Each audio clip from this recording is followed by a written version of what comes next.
What is going on, guys? Welcome back to yet another edition of Pantherology. Like I told you, I'm gonna be going live more often than probably doing some videos. I might start doing some videos again. It's just been easier just to go through the motions of just going live with you guys. We'll let some people get in. We'll get started here a little bit. Talk about this offensive coordinator position. Panthers World's already in here. What's going on, Panthers World? We'll let some stragglers come in. I hope everybody's having a wonderful Tuesday, and I hope everybody had a nice weekend and had a nice Martin Luther King Day and all that. All right, so let's get these people in here.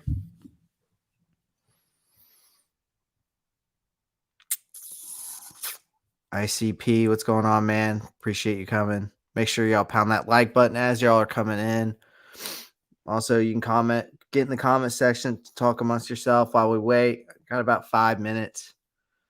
Give about 5 minutes, let some people get in here, and we'll get started.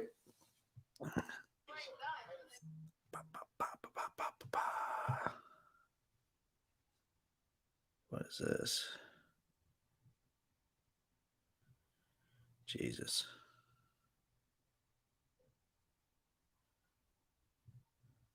This is in Vegas. Jeez, hello.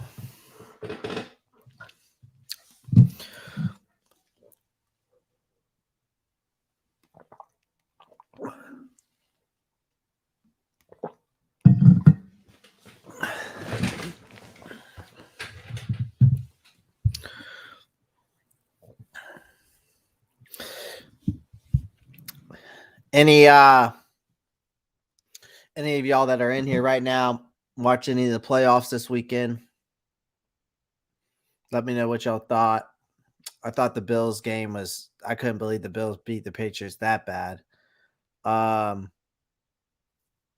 kind of figured the Kansas City game would go that way. I didn't think the Rams were going to beat the Arizona that bad last night either. And obviously, I kind of figured the Bengals would win that game, but the ref calling in both the Bengals game and the Cowboys game was god awful. We've got to do something about these refs. Let's see what we got here. ICP. The more tape I watch on Malik Willis, I think we should take him in the first round. We've decided to move CMC for more picks. ICP. I like your idea with the CMC. I do not like the Malik Willis. The more I watch Kenny Pickett, the more I have fallen in love with that guy. Anyways, Trista Godzilla, the Beast from 20,000 Fathoms. Greetings from a Jets fan, but also love the Panthers. What is going on? Appreciate you coming and joining my live stream. Make sure y'all pounding that like button as you're coming in. Comments amongst yourselves. We'll get started here. I just want to let some people come in. We'll talk about Carolina Panthers top candidates for the offensive coordinator position, and I'll give you some feedback on each candidate, give you their experience. I kind of took a bunch of notes and just kind of put something together for y'all tonight.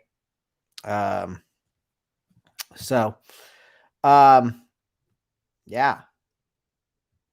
So as we're letting people get in here, looks like we've got a little small crowd tonight, but that's all right.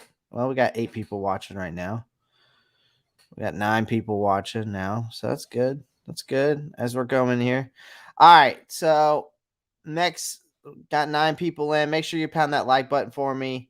Well, ICP, back to the whole thing we were talking about earlier, we don't have an A1 offensive line, and Malik Willis is not going to be protected. So I don't think Malik Willis is worth a first-round pick. We need an offensive line, so I honestly think we need to go all offensive line this draft, and we'll get our quarterback next year in our draft, or depending if we get Deshaun Watson, or if we go after like Russell Wilson or somebody. But we will talk more about that as we go. I'm going to do a live stream where we can interact and do a live, do a live draft together. So, so that'll be fun.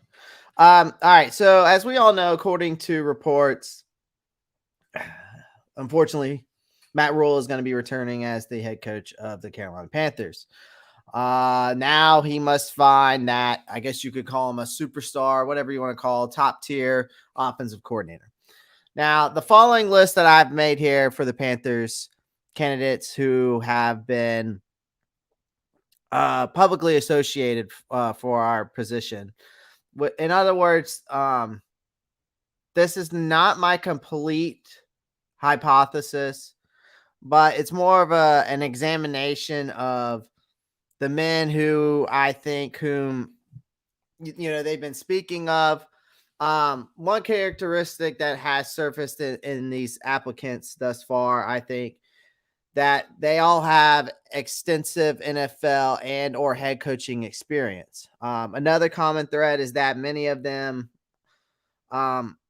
really have unimpressive resumes, no offense. But in our quest to find the right offensive coordinator, we're hoping some of these people are merely a piece to the puzzle, I guess you could say, So the first person, obviously, I want to talk about here is Pep Hamilton.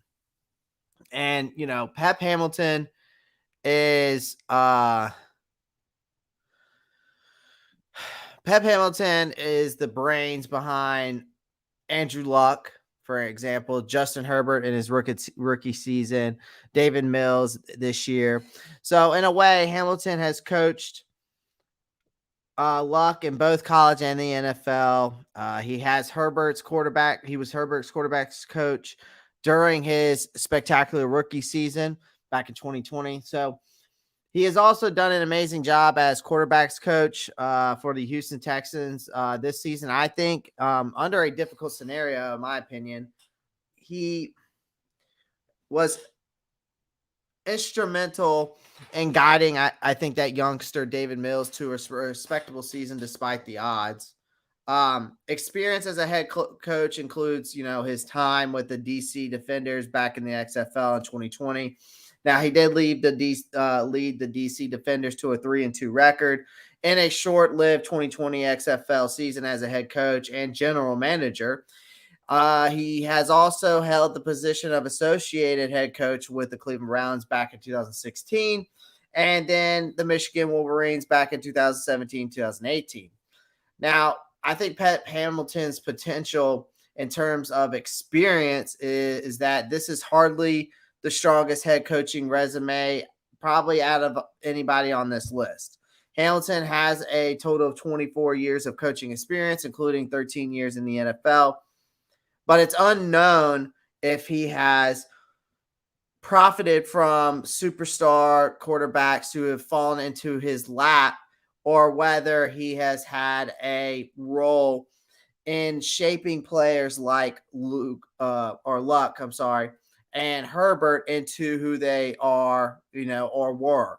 So I think one way to look at his experience is that he's never coached more than 3 seasons in any place. So his transitions have occurred as a result of both promotions and firing. So regardless, he has yet to, I think, exhibit the long-term success that Rhule's 7-year deal calls for. Now, Hamilton is probably the greatest uncertainty on this list, in my opinion, but he might also be the largest reward for a club looking for something or anything to improve that quarterback play.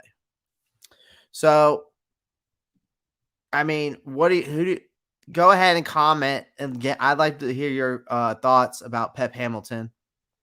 If you don't know who he is the quarterback's coach right now for the Houston Texans. So now we can move on from that. Next person we have is Jay Gruden. Now, Jay Gruden's most recent NFL job was managed at, the 2020 Jacksonville Jaguars, basically for them to tank for Trevor Lawrence back in 2020.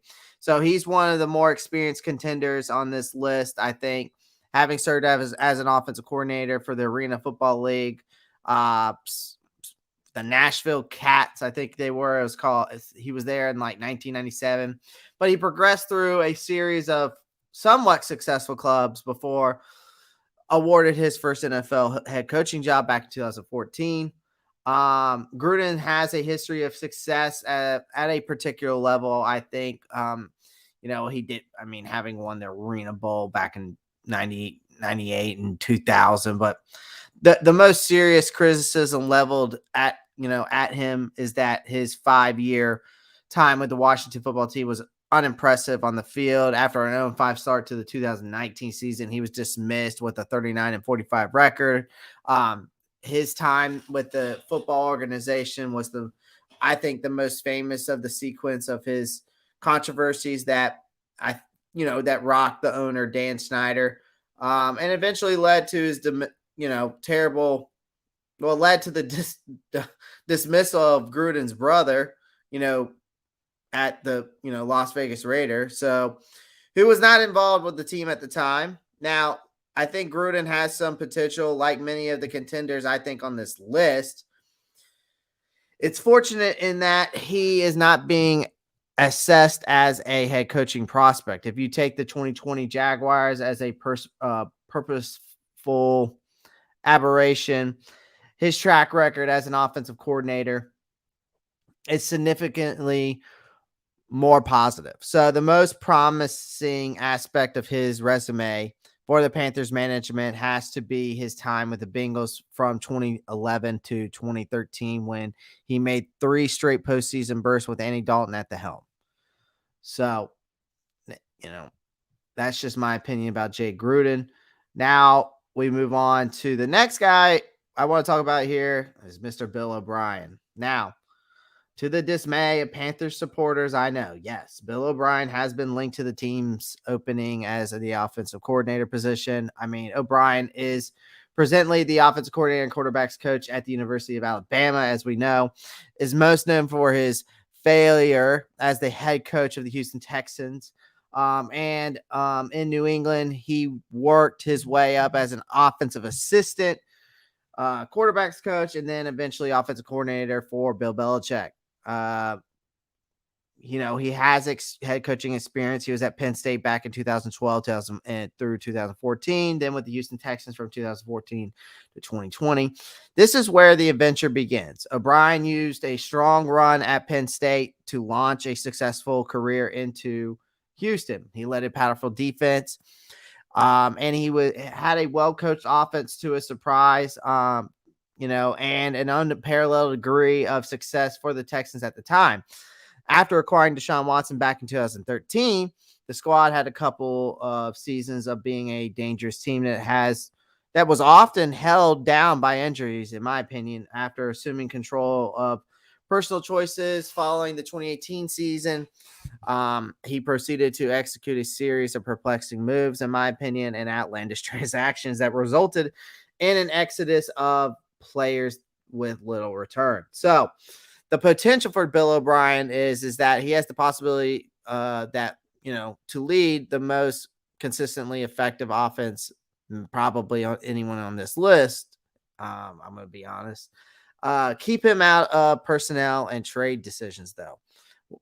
Keep him away as far as as you can. He'll be a good candidate in his own right as just being an offensive coordinator, and let him run the play calling.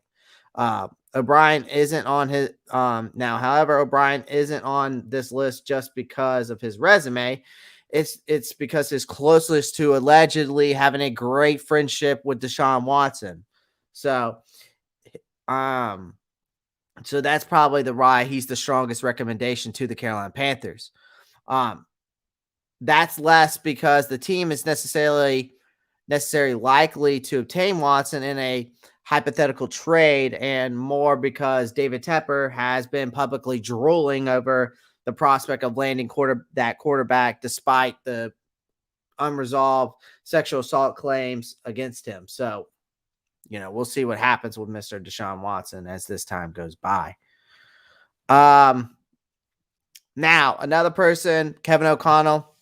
Now, this one is more perplexing possibilities, who has been mentioned in passing in connection with the Panthers. Now, O'Connell is the Los Angeles Rams' current offensive coordinator and is presently interviewing for a head coaching job with the Denver Broncos and maybe some other teams this summer. He doesn't have any head coaching experience. Does have some potential. I mean, his potential, there is potential there. I mean, because of his lengthy affiliation with Sean McVay, O'Connell, I think, is a well-liked coach around the league. We don't know how much responsibility he has for the Rams offense, so to speak, but how much he has learned from his time with McVay since. We haven't seen him outside of McVay's shadow, to be honest. That the coaching staff there has created a product that is the envy of the league, and someone who is going to offer O'Connell an opportunity to replicate or better on that product somewhere, right? If that makes sense. So Tepper, I'm sure, would be delighted to offer him the opportunity, just like he did with Joe Brady. The Panthers' concern, though, is that hiring him as an offensive coordinator in Charlotte would be a lateral move to a lesser squad with a less secure coaching position than his present role in Los Angeles. So good luck with that one. Other mentions, you got Clint Kubiak. Ask Vikings fans how they feel about Clint Kubiak, and they will tell you all you need to know. He calls offenses like they're in the 70s. From what I've heard, he's very conservative and is set on establishing a strong run game, despite how, the clear strength of the team is passing. So to his credit, though, he has developed Kirk Cousins into a decent quarterback.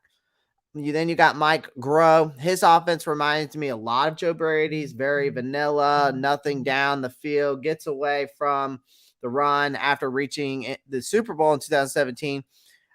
Philly's offense took a step back with Groh taking over as offensive coordinator. And then after Frank Wright or Rich or whatever his name is left for Indy. Plus Groh, was not even the every down play caller. Then you got Scotty Montgomery. We know him. What has Scotty Montgomery done to deserve an offensive coordinator job over these other candidates? He was terrible at ECU, I'll be honest, and doesn't have a lot of play calling experience. So then you got Luke Getsy, Tim Kelly, and then Ben McAdoo. I heard that Matt Rhule doesn't want Ben McAdoo there. He feels, from what I've heard, there's rumors that Matt Rhule feels that Ben McAdoo doesn't fit the system here. So, but that's my candidates, guys. That's basically it. I just wanted to come on here, hop on here, tell you about each candidate, at least give you my top 5, give you, just some stuff I'm hearing out there. Any questions, any comments, any concerns? I can do a little Q&A with you for the next 12 minutes. I know I kind of rammed through that quickly. Maybe next time I should do a PowerPoint for y'all and for each one of those. Maybe I'll do that with some draft picks or something. Maybe I'll make a PowerPoint. It wouldn't take me too long to make a PowerPoint, and I could just run it through y'all while I talk about it. More of a presentation style than y'all just standing here watching me talk. But I appreciate y'all coming and joining me. Make sure y'all pound that like button as you're coming in. Show your support to the channel, guys. That super chat definitely goes a long way. So please. But yeah, go ahead. Comments amongst yourself. Definitely we could do a little Q&A here. So looks like Zach Rhodes is starting off with the questions, and I'll give some answers. Would rather get Watson than Cousins. Yeah, absolutely. Absolutely. That's not even a question. Love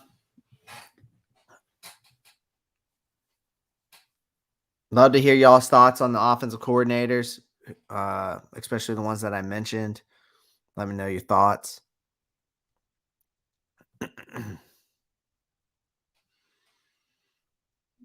Get in the comment section, guys. You're more than welcome to ask me some questions. If not, I'm gonna hop off here. I just appreciate y'all coming on. Maybe I'll do a video. Seems like more of y'all like the video style, but I'll get better at these lives. I haven't done a lot of lives. I don't do lives very often, but just felt like going live is just a lot easier right now. But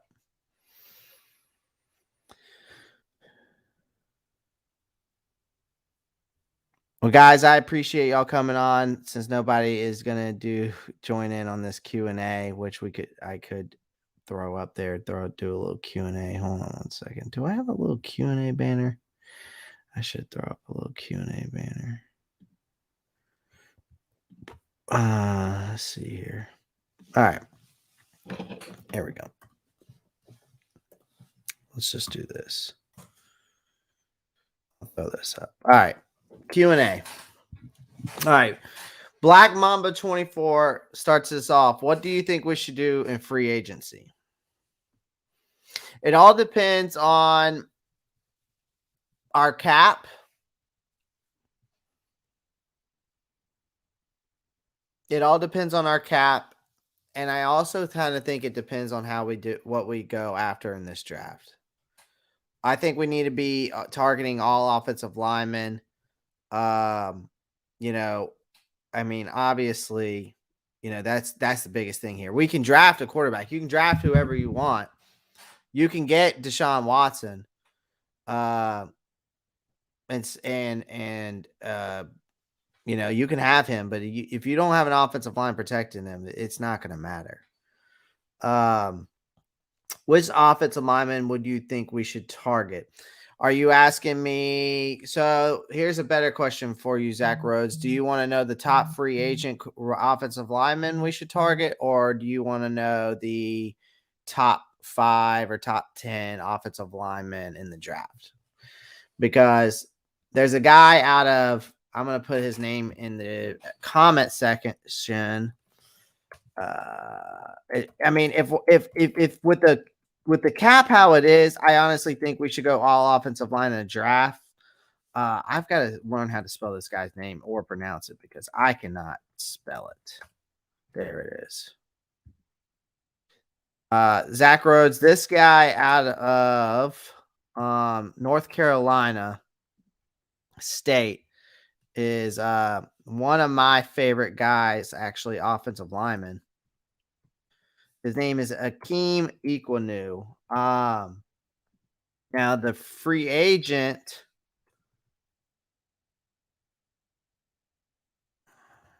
I have my list. I took a bunch of notes on offensive lineman. Now I got to find it. Give me 1 second. I find it in my Google Drive.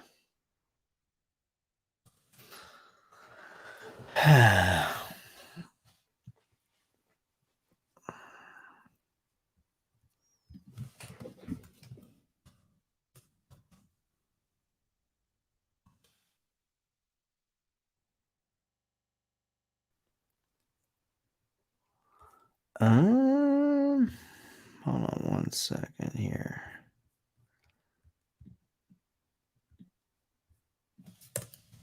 Trying to find the top. I think I kind of went over this the last time. I got to find my little notes I took here.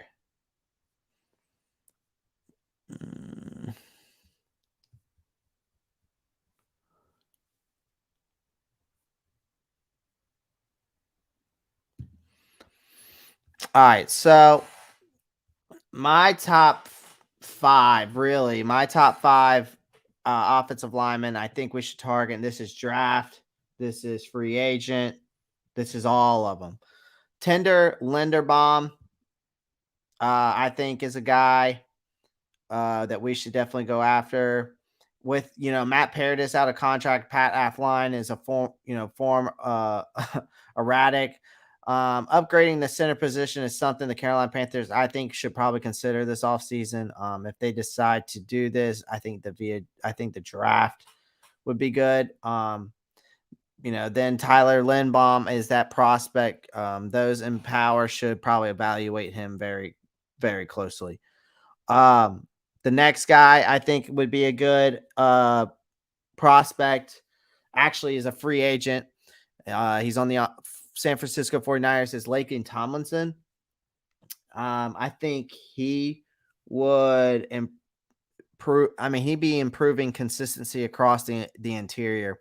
And that's something that the Carolina Panthers, I think, must do in pursuit of finally turning around a struggling organization. So Laken Tomlinson, go look him up. Another guy, this is more of a draft pick, but that's Evan Neal, offensive tackle. He is, I mean, he's definitely going to be, he might be the number one pick, to be honest with you. Jaguars might get him. But he could be a difference maker for this team for sure. So his name's Evan Neal, the offensive tackle out of Alabama. And then another one is James Daniels. Building through the draft is the best avenue, I think, to go down for the Carolina Panthers, in my opinion. This bears more significance when one considers there is just $28.3 million in cap space to go around currently, and a number of established veterans looking for new deals. So, however, we all know that the cap can be manipulated one way or another. So this could allow the Panthers to make a big splash of free agency for someone to instantly come in and improve this team. And James Daniels is that guy. And then Andrew Norwell, he's a free agent out of the Jacksonville Jaguars. Consistency is key for any offensive lineman worth in the NFL. So something Andrew Norwell has displayed during every single season he's been in the league, and that is consistency. He's no stranger to the Carolina Panthers, spending 4 years with the organization after going undrafted out of Ohio State. He rose to prominence quickly, I think, becoming an essential part of the protection, earning an All-Pro honors back in 2017. This was Norwell's final season in Carolina. The player, he then decided to cash it in and to join the Jaguars in free agency, and his presence has been sorely missed ever since. So even though Jacksonville has struggled more than often than not, Norwell, I think, remains one of the best guards in the business. So he's only given up 3 sacks. He's only made probably about 9 penalties from 1,078 snaps in the season. And that's just the stats that I looked up in my notes. So I think that's another guy that we could look into. So just giving you some facts and some names there. My gut feeling, we will get some offensive line help by free agency, and we'll get a quarterback by draft. We'll see. We will see. I mean, I won't be mad about it if it goes that way, but as long as we build an offensive line, that's all that matters to me. I don't care how we do it. I don't care if it's in the draft or if it's in the free agency or if it's both. Great. But also, I know that I understand that we need to fix the offensive line and the quarterback position. We want to have both. And it might just take time. It's going to probably take time. I mean, unfortunately, it's not just going to fall in your lap. So I wish it would, but maybe it will. You never know. I hope we get Britton Covey from Utah. He's a great kick returner. We don't need a kick returner. We need an offensive line, and we need a quarterback. Also, what quarterback do you think will be taken first in the draft? A lot of talks are saying Matt Corral out of Ole Miss. I think Kenny Pickett's the best quarterback in this draft. But that's just my opinion. But I've seen a lot of drafts where Matt Corral will be the first one to get picked. We should get DeJuan Brown, Tomlinson, and Ben Jones if we can afford him. Black Mamba 24. If we can afford him, absolutely, sure. If we can afford all of them, be my freaking guest. Let's go get him. But if we can't afford them, well, I mean, we only have 28.3 million cap. Now, I did say that you can manipulate the cap, but I just don't know how much you can manipulate it. So we'll see.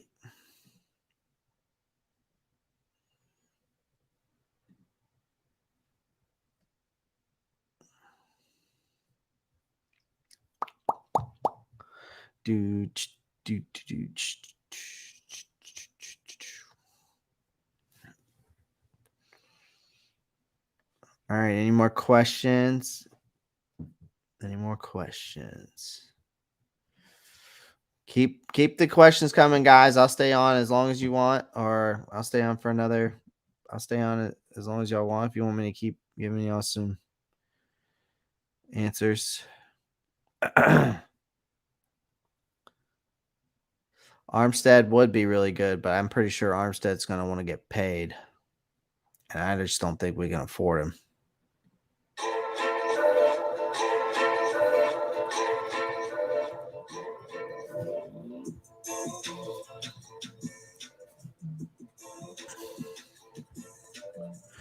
I just don't think we can afford him.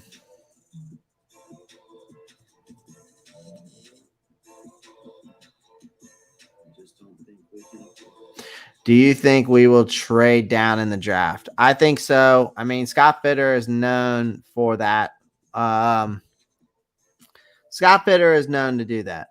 That's how he built the Legion of Doom, or Boom, or whatever it's called, Legion of Doom or Boom. I can't remember. I'm either way, but that's how he built that defense to win. That Seattle had to get a Super Bowl. I mean, dude, he even also got Russell Wilson in the third round. Like, I mean, it's crazy to think about how good Russell Wilson is, and he was a third round pick. I can see it happening. I mean, that's what Matt Rhule, or not Matt Rhule, but that's what Scott Fitterer does. He likes to trade down in the draft. So I could see some trade backs, but we don't have a second or third round pick. So if we do that, if we're going to trade down, we definitely need to at least get a second or third round pick.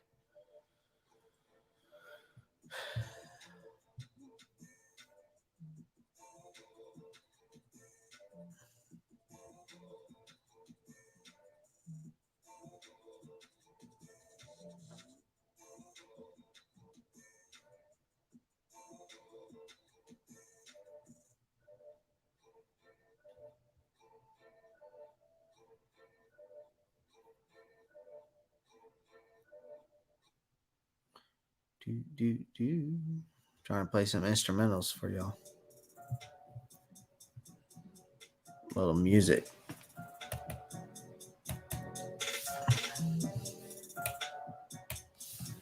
Who do you think Russ will be traded to? I don't know. There's definitely a good possibility he can come here, obviously, because obviously Scott Fitter's relationship with him. Apparently, he has a good relationship with him, so that could be a possibility. I think we should trade down to the Steelers pick number 20.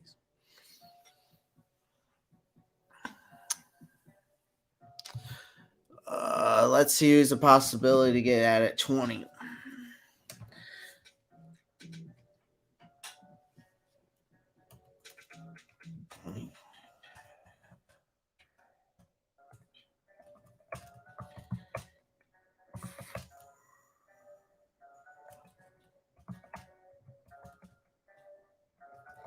Let's see who we could be basically end up getting.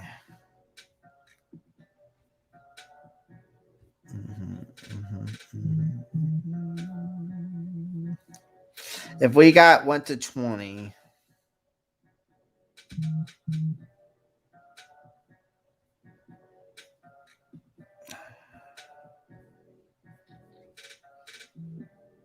I'm just trying to see who would be there.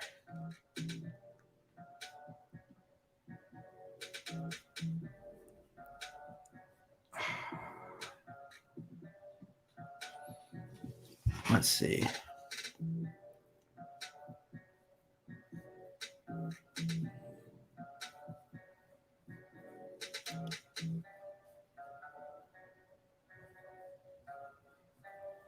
Or at least who would the Steelers be picking at 20? Because I'd just like to see where that would put us.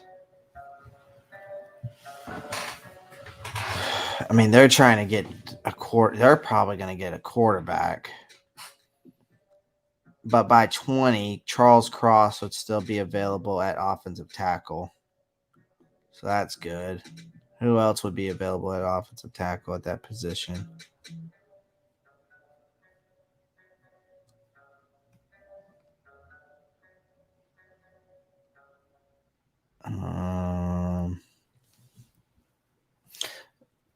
We could also get the guy out of Texas A&M, possibility.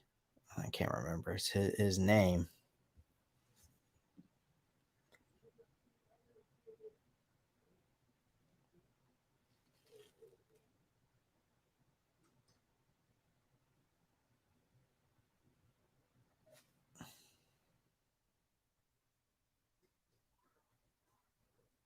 I think we should trade down to the Steelers. You might be right.